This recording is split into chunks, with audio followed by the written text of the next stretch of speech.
obsessed with it up until I decided to get married and have a child, and then it eased off. But now I find it.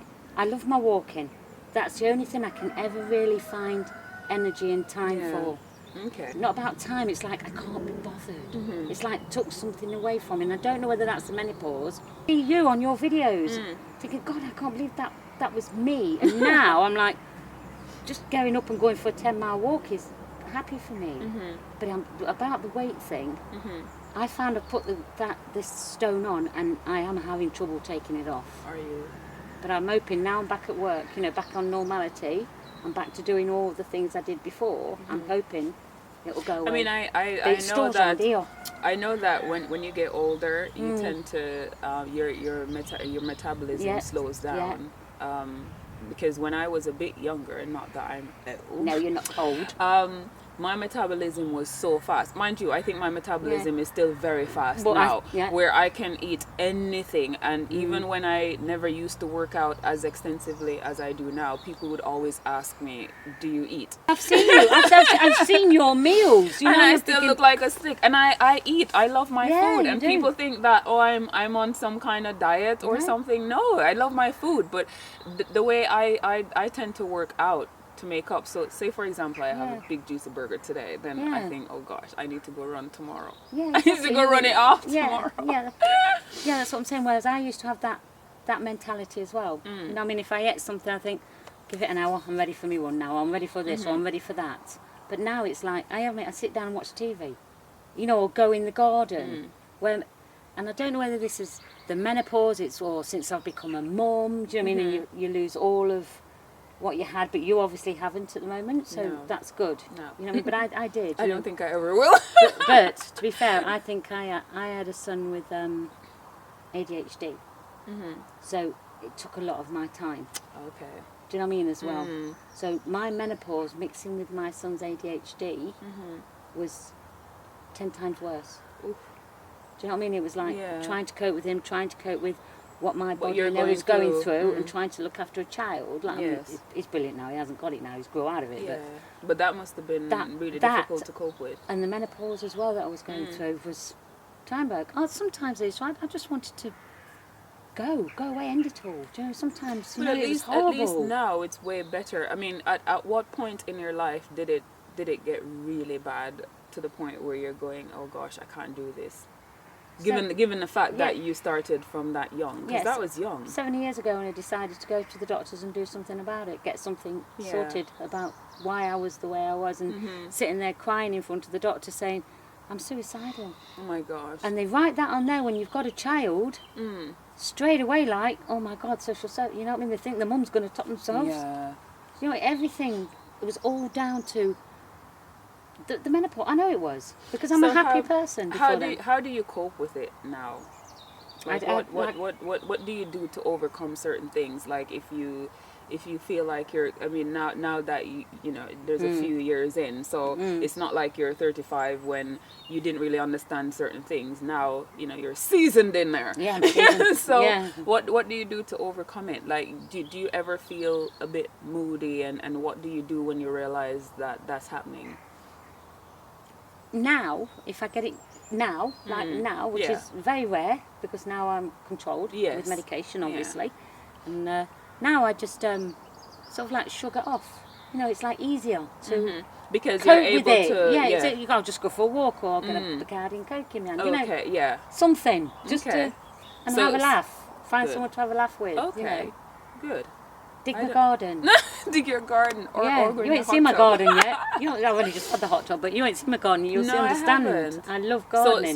So what you do to overcome it, you'll find things to occupy your time. To cheer me up. Or to distract you rather. Yeah. So do the garden, have a drink, or even have a cry. Have silly conversation. Or even sit there and have a cry for 5 minutes. A cry is the best thing. Yeah. Cry for 5 minutes. People don't see me as a crier, and fine, I'm not a crier, really.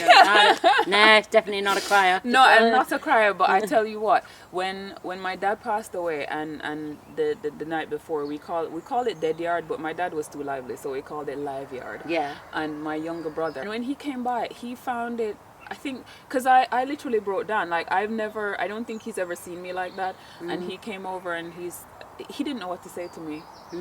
For the first time in his life, he didn't know what to say to me. But sometimes, yeah, you just need to cry. Yeah, I laugh a lot more than I cried. But when I was going through that horrible time of my life, I think I cried a lot more than I smiled. Did you? Do you know what I mean? But that was your way of getting it out your system. Yeah, I was crying. I was evil, and when I wasn't evil, I was. So did you have friends around that you could actually talk to about what you were going through? No. That's the worst part, because not even my own sister or my own mother. Because that is something that you need to talk to. You know, you can't just. They just used to sound wappy, because I've always been a wappy kid. I've always been a wappy teenager. Oh my God. Do you know what I mean? I've always been sort of hyped up and laughy-jokey and all like this. So they just used to put it down to, she's nuts. No. That's all the time. My mum says, oh, don't be bloody stupid. Pull yourself together. Or, you know, when you sit there. No, you have to talk to somebody. That's what I'm saying. What I'm saying to anybody who goes through the menopause, make sure you've got that support bubble. You have to have that support system. It doesn't matter how bubbly you are and how you are. You know what? I think someone like you, it's easy for people to judge, because they're so used to you being this happy-go-lucky, this, you know, bubbly personality person. They never truly think that there's anything actually wrong with you. Exactly. I've had that all my life. And that's wrong, because when there is something going on with you, especially when you're saying it, you should actually listen, because you wouldn't be saying it if there's nothing happening. No. Do you know there's a chap at Festival Hall, I won't mention his name, but he can always tell when I come in a little bit sad. And you know what I mean? Good. And he's lovely, and I'll say, look, if you ever want to talk, just come and talk. And he was a man. Not one girl asked me, you know, are you all right? Everything? A man asked me, which was a refreshing change. Wow. And he's lovely, you know, he really is a lovely man, and he'll do anything for you. And if I'd have had someone like him, but in a girl form, you know what I mean, years and years ago, then perhaps I could have been better. I could have had, you know, got it out my system. No matter what you're going through, it's always good to have someone that you can, you know, converse with and relate all your. It doesn't matter what it is, but it's always good to have a friend. Yeah. And 9 times out of 10, to be fair, when even having a serious conversation, I can always get a joke in there. You know what I mean? Oh, but that's silly. That's me. Do you know what I mean? It's not very often I can take a lot of things seriously, but during that time, everything was so serious. Really? Yeah, it was very, very rare when I was a young child. You know what I mean? Or I don't know how they work it out, Lisa. I don't. It was only because, you know, obviously, before even going through the menopause, when I was going with, which they thought were, like I said, postnatal depression. Yeah. We couldn't put it down to that, so that is when he decided, oh my God, you're going through. Okay. You're starting the menopause. And then I went for these, I forgot about that. They sent me for these premenopausal tests. Okay. I forgot about that just after I came back off my honeymoon. Oh, really? So that was way before I had Alfie, Lisa. Way before? Yeah, we got married in, how old was Alfie? 18. We got married in 92, 93. That was it. We came back from my honeymoon in Australia, and they checked if I was pregnant. Yeah. Because that was it. Because I'd lost the miscarriage. Yeah, it was. You know what? It was way before that. Oh. So Alfie, yeah, that was right. Alfie wasn't even born. You know, trying to think back 20 odd years ago. But yeah, he came back. I had tests, and then they said, right, we're going to give you a blood test, premenopausal. Yeah. And that came back. That was it. That came back saying that I was premenopausal before I had Alfie. The sex thing. Would you like to know a bit about the sex thing? Yeah, would you like to know? Would anybody else like to know about my sex life during menopause? Because it was non-existent. It was non-existent. There was nothing happening. Non-existent. I lost my sex drive after I had Alfie. You lost your sex drive? Yeah, I just lost it. It went from... I could go for months and months and months without having sexual relations with my husband, and I think that played a lot of part while we split up. Well, you know that's not going to be good. No, I think it played a big part. So you literally closed shop? Closed shop. You chucked the key, got the key, chastity belt went on, never came off. Really? And I think that's what contributed, because I was quite a sexy girl before. You were quite active. I quite was quite sexy. Yeah, I quite like getting on it. You know, but not now. Oh my gosh, I can't cope. Not now. Not now, Lisa. Even now. You know, now I haven't got a Caroline, boyfriend now. You're going to make me cry. I can't cope. Sorry. I knew this was going to happen. It's just your face when you said you were quite sexy. Oh, no, give me a cough. Don't have me tears. Ruin Oh me my makeup that I ain't gosh, got on. I am literally crying. Yeah, I lost all the sex drive. I lost all the It just wasn't working. The tidying up of myself. Oh, did you? You know, like I lost the will. You just didn't care And anymore. I think some of that was the menopause. Some of that was having a baby, looking after a baby. I just like you still look nice. So you still look think after your baby, but so I was lost it? that. Do you think that was also like postpartum? Yeah. Because that contributes to a lot of women after giving birth. Yeah, I mean, so much happened. Yeah, I've never been sort of like a girly. I've always been more a tomboy type. Yeah. Not like my sister. My sister was a girly. Like you, girly. Yeah. Likes makeup, likes nice Yes. clothes. Me, stick me in a pair of jogging bottoms.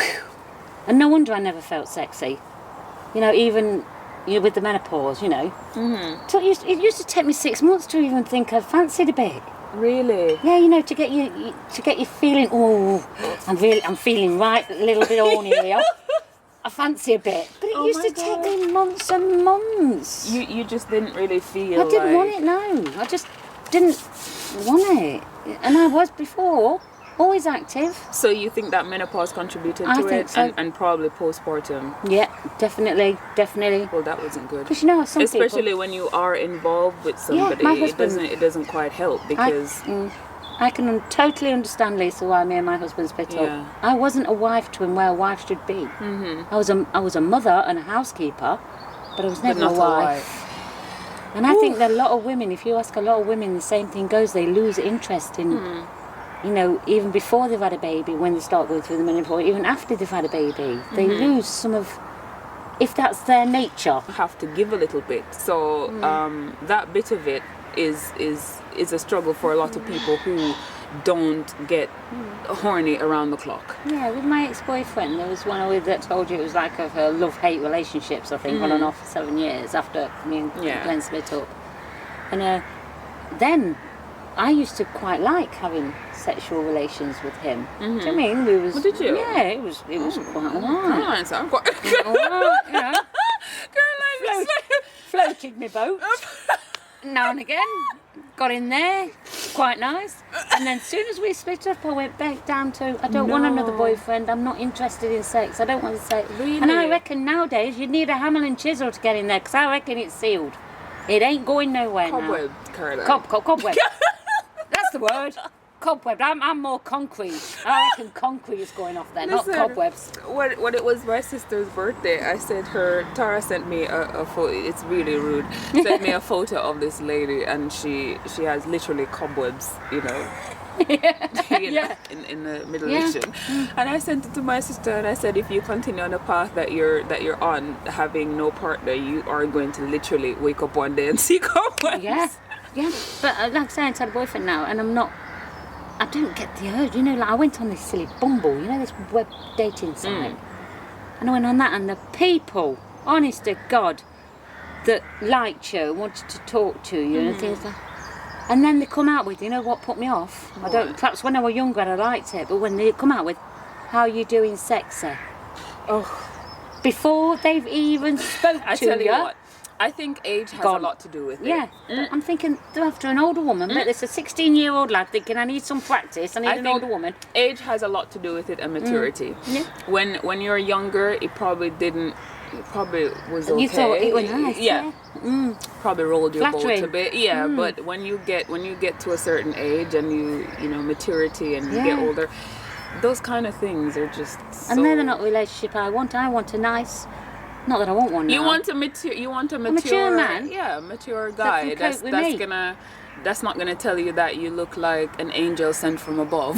Yeah. You know, stupidness like that. Yeah, I'd like to, but I'm not bothered. No. I'm really not bothered. You know, when people say it's about time you got out there, I just, you know what I've been through in my life, I don't care if I never see another man or you know, anything like that anymore. You know, it's like they didn't understand, they didn't do that, you know, I blame everything on everything. And all so you're happy to be single? Yes, I am. Guys, we were talking about menopause, but now we're talking about singles because I like talking to Caroline and the moment is right, so we're just going to ramble on if you don't mind. Yeah. I've told you all the lowdown on the menopause. Yeah, now we're going into sexual partners. And how much we don't want them half the time. Caroline is single and happily single. I'm happy to be single, and trust me, you've got no one to answer to, no one to tell when you're upset. You know, you've got your own life, but sometimes you do have sometimes when you wish you had a companion. Yeah, you do. I'm having a joke about it. Yeah, to even watch a movie with or go. Yeah, exactly. Go for a walk. You know, nice country pub. Sit down, have a glass of wine, have a chat. Yeah. You can't do that with a girl, or you can do it with a girl, but it's not the same. No, it's not the same. You know, you're not going to sit there and go back with them to your house and perhaps have a little play. But you're not going to do that, Caroline. Judging from what you just said. Oh my gosh. No, I'm on about, you know, if I ever did get with someone, you don't know me. Caroline, you're not going to go that way, judging from what you just said. My boat might want floating again at some point. You know, I might change. Oh my gosh. I might go the opposite in a couple of years' time, Lisa. Oh, hey. I might completely change. I think, I want a man and I want him now. You never know. You don't know. But the right person might come along. Yeah, but like I said, and you might change your mind. It's hurt me. I'd say the menopause has hurt me big time. Yeah. And I won't want it. I won't wish it. Not what I went through on anybody. So all I'm saying to you viewers out there, if you think even the slightest that you're going through something like this, don't wait. Just go and get it sorted. Yeah. Because I'm a lot happier now. Now I'm sorted than I was. You know, my life's happy. Because now you are aware of what your body is going through, so you're able to deal with it better. Yeah. Yeah. And I'd say, you know, and I'd always be there for someone now. You know, like say you came to me in a year's time, Caroline, what's happening here? Do you know what, you know, even though you're doing a you know, chat about it, you'll know a lot what you're looking for. Well, the thing is, for me, I have always been very much aware of my body. I mean, if I just have the least little pimple on any part of my body, I'm like, oh, something is quite, you know, this doesn't feel right, or that doesn't feel right, because I know my body, I know what happens with it, so whenever anything is a bit off, I can always tell. And I think as females, it is important to know your body. But you do as well, you know, like as well, like you're on about the weight thing with the menopause. It always goes where you don't want it to. Right? I'd like it to go on my backside and give me a bit more bump. But it goes round here like I've got muffins hanging over my jeans. That's what always happens. It don't always look like that, but sometimes, you know, it's like here on a muffin top. Yeah, it doesn't really go where you want it. No. But that's what fat does. It doesn't go where you want it. I'd you like think it fat to go goes where I want it to go? No, it doesn't. It always goes where you don't want it to go. Yeah, I can remember watching a YouTube video of yours. Sorry, I'm changing the subject again, but it was about your boobies. And I found that very interesting. Oh, did you? Yes, I did. How you like boobies. And I hate them. Really? I hate them, you know, because that's where a lot of my weight's gone. Caroline, on my boobs. There is nothing happening here. Yeah, but look at these. Before when I mean, sorry guys, like I probably will have to edit a lot of this. But before I had Mateo, I didn't have big boobs to begin with. I just had 34B, and to be honest, I was quite happy with it because it was just upright. It was, you know, at attention. It was fine. Yeah. I mean, I still had my chicken fillets, and whenever I went anywhere, I would always, you know. Yeah, top them up. But guess what? On my part, at least I have a husband. Yes. I'm not going out there to go and fetch anybody. So I just, it's actually for my comfort. It's for me feeling better how I look in my clothes. Yeah. But no. After giving birth and breastfeeding, I just don't feel. I breastfed as well. Yeah, but you're left with boobs. I was left. My boobs are actually smaller than they were. But my boobs, since I've been going through the menopause, I'll give you this one has gone up 4 sizes. What? Since I've been going through the menopause, my boobs have gone up. I used to be a 34B. I am now a 38 double You used to be a 34B. 34. Jesus, Caroline, how long ago was that? I was out 18 years ago. 18 years ago. Oh, wow. Then it went to a 30, and then all they did, they got big, and they never went anywhere. They started just getting bigger, and then with the weight, obviously, from not doing anything, I did another size on. But I've always had a fairly good pair of boobies. Do you know what I mean? No, mine is just here. Which I hate. They're just here. I mean, I'm not even wearing any bra because what's the sense? But it's nice. I don't have anything to put in it. I would love that. I don't have anything to put in it. Mind you, to be honest with you, I love the fact that I don't have big boobs because I like to just chuck something on where I don't have to. Exactly, that's what I'd like. If you have big, you know, you have to. You can't hang them down like elephant ears, Doc. They won't look like it. You know what I mean? That's what I'm saying. You lay down, they go for like under there and round your back. And I've always wanted, you know, I always said, you know, because I retired last year, I always said, I'm going to use some of the money to have a bust reduction. Because I've never liked having boobs. What's the sense? Never liked them. So many people want it and you don't want it. Yeah, and I don't. But if you've got them and you know, want them. We have a saying, want it, can't get it, and get it, don't want it. Yeah, people can't understand. Yeah. People don't understand. It's like with menopause and things like that. They don't understand. No. We're just women. We're never happy. So, do you have any advice for women out there who are probably going through menopause or don't know that they're going through menopause? Read up on it. Read a lot up on it. You know what I mean? Or talk before to people. they even get to Before they even get to it. Make sure you know the signs. Make sure if something's Make sure you understand different, your body so you know when you are actually going through something that doesn't quite seem right. And talk to people, you know, like talk to your husband. If you start getting niggly a bit more, you could say to him, sit and do have I feel a like I'm coming a bit nasty to you? Or let him it creeps up on you, Lisa. It creeps up on you. Do you know what I mean? So you just there at your peak. So I never know, you know, it was coming up on me so like it did until it did. Do you know what I mean? Yeah, so it's good to have the conversation. It's good. Especially if you are with a partner. Yeah, if you are with someone, sit him down and say, look, love, I don't know what's going on here, but are you seeing any difference in me? Bear with me, I'll go and check, I'll have a pre-mortem. Because that's the thing you need to do. If you really do seriously think you're going through the menopause and you've read up on it and you think, I've got so many of them symptoms, not just thinking about it, you know, oh, I'm making it up in my mind, I've got them. Go to your doctors and get a premenstrual, get a blood test. It'll confirm it. And then you can stop worrying about it and you can start dealing with it. So, guys, I don't want us to sit here and ramble on about all sorts because we might talk about things that we don't want you to know about. Yeah, now the wine's going down. I only had a couple of sips and it's starting to get in there. So until next time, please remember to click like, subscribe, and thank you so much, Caroline. You're welcome, Lisa. For doing this. And if you want to see Caroline again, please the comment section. We could put on a good laugh. We could put on a good laugh. Or we could just sit and chat, really. Until next time, guys, take care. Bye.